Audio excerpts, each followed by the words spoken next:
Yes, hello, magandang hapon muli sa aking mga taga-subaybay dito po sa channel ni Dan TV Vlog. Magandang araw po sa inyo lahat. Magandang umaga, magandang tanghali, at kung anumang oras po kayo sa inyong mga kinaroroonan dyan. Sanda ko man ang ating mundo. Bilang pangalawang bahagi po ng aking vlog ay ito po, nasa destination na po kami, katulad po doon sa nabanggit ko sa unang pinakita kong vlog.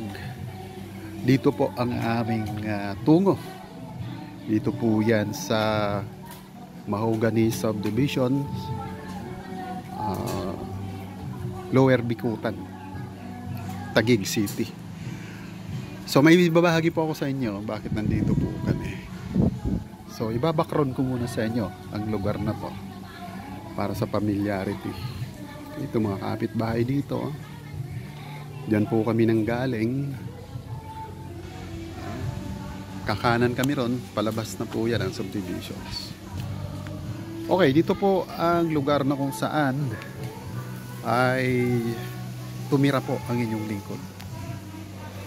Way back 1998. Ay correction, 1998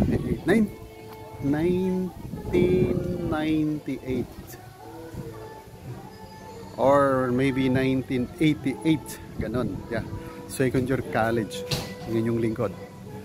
So almost 2 years po tayong balik-balik dito from school, dito uuwi sa lugar na to. Wala pa naman gaanong pinagbagong lugar na to, kung ilang taon na po yan. So ito mga dati naming kapitbahay dito. At ito yung bahay na tinirhan ko.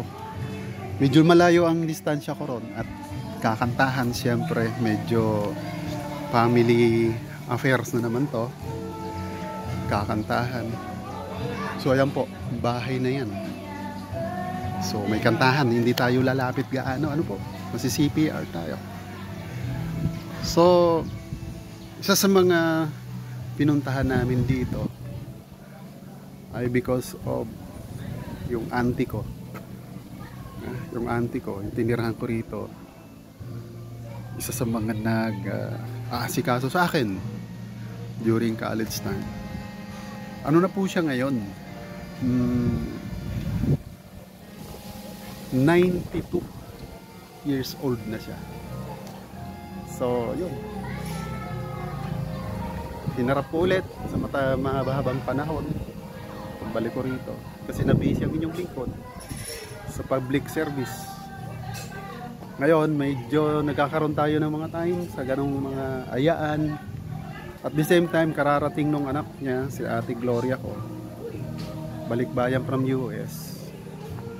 So yun, nagka-reunion na kami, mga kamag-anak kami na nandito rin bumisita. So yun po ang kasabihan na kailangan kung saan ka nang galing, kailangan lingunin mo saan ka man makarating. Tama po yun. Hindi ka makakarating sa iyong patutunguhan kung di ka marunong lumingon sa iyong pinanggalingan. Alright, hugot. So medyo masaya na, hindi naman malungkot. Yung mga talagang nakaka-excite, babahagi po sa inyo. Lalo na po makita ko yung tiyain ko na hindi na ako nare-recognize. Siguro mga 10 times tinanong ako, sino ka? Taga-saan ka? Ikaw ba magbabanggit ng name? Hindi na yung eksaktong pangalan ko. Pero because of she was already 92 years old. Ayan, diba? So 92 years old. 8 taon na lang, centennial na siya. Okay, so siguro mga ilang oras na lang kami rito. Nag-iisip na naman kami kung saang adventure na naman tutungo ang Kuya Dan TV Vlog po ninyo. So napag-uusapan kasi yung isa sa mga anak ng tiyain kong yan ay nagtutour guide. So nagkakaplano, maybe isa sa mga araw na to, norte, ang adventure ni Kuya Dan TV. Sabi ko, gusto ko makita ang rice terraces.